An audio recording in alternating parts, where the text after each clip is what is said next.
Here's what the president was asked about the next president, right, on what's going to happen with Iran. There's two clips I want to play. This is about whoever becomes next is going to get killed, and then we'll go what he said about Reza Pahlavi. Go ahead, Rob. Right, that could happen.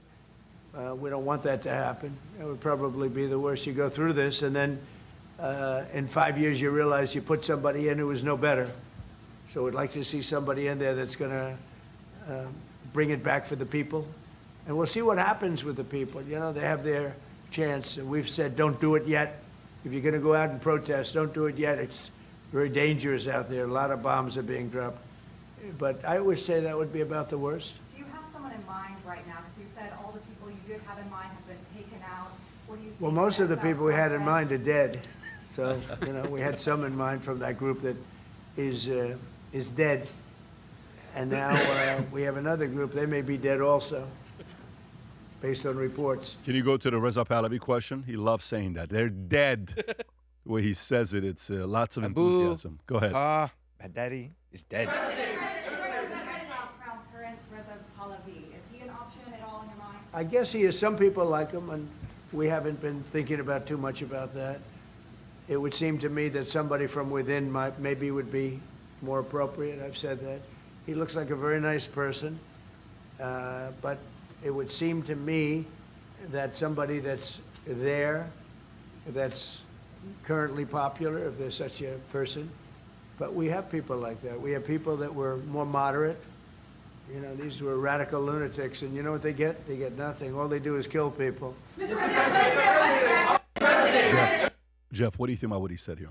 Well, I think, look, it goes back to what we're talking about here is that if we're going to do this, let's do this, right? If we're going to do this, let's not do a bunch of missile strikes and take out some capacity, then have to do this 4 or 5 years from now. That was the lesson from the Gulf Wars. You know, if we're going to do this, let's do it right. I have to believe that he has something in mind. This is not just, hey, let's just hope that the Iranian regime collapses on its own, under its own weight, and that somebody just magically shows up, a Cicero or Washington or something just shows up and everything works out. I have to believe, because they are executing a strategy, both a big picture strategy as well as a smaller picture strategy, that they have something in mind for what comes next. I believe it has to do with the popular uprising too, because they keep saying, look, now's not the time to protest. Wait for what? They have something in mind. We'll tell you when the time comes that the regime is on its last legs. You guys rise up and take it. That's the optimistic scenario. I hope that's the case, and I think that there's probably a reasonable chance that it is. You know, for most people that don't know their history, they know that we had the Cuban Missile Crisis. What most Americans don't know is from about 1940 to 1950, there was 10 years that there was a democratic government and system in Cuba.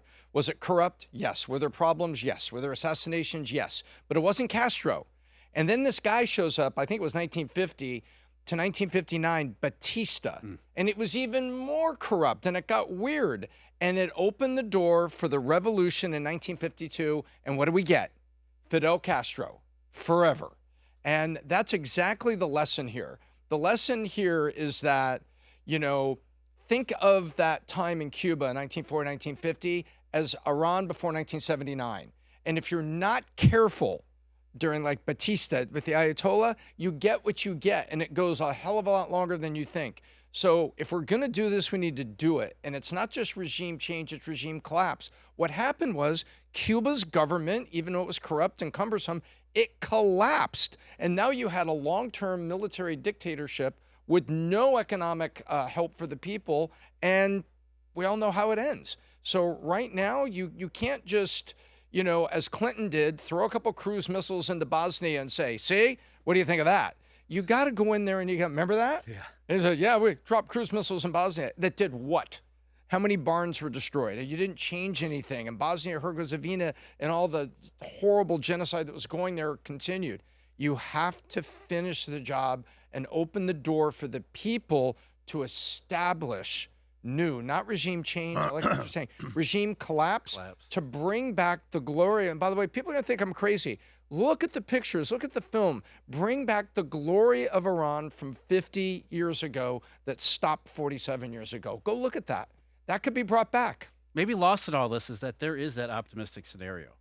Again, the Trump administration to me seems to be playing like a trader. We talked about this, Mark. They looking asymmetric bets. Asymmetric trades, Trades, yeah. not trader. Yes, a trader, not traitor. Like a Trader. stock trader. Yeah. And I want to make sure the Yeah, audience gets it thank right, you for 'cause clarifying both that, have been, yeah. yeah. Are those two? No, yeah, but no, a trader. A good trader looks for asymmetric bets. They'll take risk if the upside is absolutely huge, and a free Iran is an absolute. It is worth the gamble. I think that's what the calculation. Look, it's the downside is really bad. The upside is really good. We think we can do it with Israel as a partner, and I think that's what's taking place. Yeah, and I think the temperatures are going to go even higher as this extends. Noise is going to get higher as it extends. Markets are going to And be volatile. Markets are Let's going to be face it. volatile. You know, and we'll get into that here as well. This morning they're green. What But Joe tomorrow it could be Lonsdale. big time red. I had Joe Lonsdale on last week from Palantir, and he said something very interesting about do it the way the Romans did it, okay, on what to do with Iran. And by the way, he said this 2 days before the war, before we attacked Iran. So watch this clip here. Billionaire, co-founder of Palantir. He hired the first few hundred employees at Palantir. Watch this. Go for it. You hear the two arguments. I think they're going to do a surgical mission the way they did Venezuela. This and is it's 2 going days to be before. clean, and here's what's going to happen. And then the other side is like, how do we know that for a fact? So if I was in charge, I'd be very Roman about it. So, and I don't know, maybe this is not appropriate, but I'd be very Roman. So, the Romans would do, you'd go and you wipe out the leadership class, you're all dead. And you say, okay, you guys are now in charge. We're going to make a deal, or we're going to kill all of you too. It's up to you. Because it's going to be IRGC who's in charge again, probably, right? Because they're the guys with the guns. And say, okay, now here's what we're going to do. We're going to make a deal. Here's what's going to happen. Here's how your public's going to work and to be free people. And if you don't do that, then we'll kill you all in 6 months too. And then we'll give you another chance. But I don't think we should be occupying it ourselves. That's bullshit. I think Iraq was terribly run. I think trying to go and have people over there is ridiculous. But should these guys who have acted like they've had, who spread terrorism around the region, who have tried to kill Trump, who have killed so many people, should they be allowed to get away with that? No way. I wouldn't let them get away with it. I'll tell you that. How much you think the attack's going to be a collaboration with Israel? Or you think it's going to be... Well, Israel has really good intelligence there Very in the good. region. And so obviously if you're doing something, you need to work with your allies You to can do pause as it good as right there. possible. So I assume that's happening right now. Okay, I assume it's like, hey, you're going to be the next leader, you're next. You're going to be the next supreme leader, you're next. This morning, I was reading an article or watching something that said the president of Iran, Pezeshkian, right now has decentralized power and decision-making and has put it on the governors, where it's like rather than waiting for us to make the decision, what do you think is right? Make the decision. And I think the reason why they're doing that because they don't know who's going to be alive, who's not. So rather than waiting and say, what do you want me to do? What would you like me? Should I attack? Should I not? What do we do next? Listen, what do you think is right? Go do it. They have gotten to the point that they have to do that because, you know, it's you'll typically have a general to call. You'll typically have the commander to call. It's a very different approach now they're taking when it's decentralized. For those of you guys that are watching this and you're tuning in, I got 2 more stories to do before we wrap up.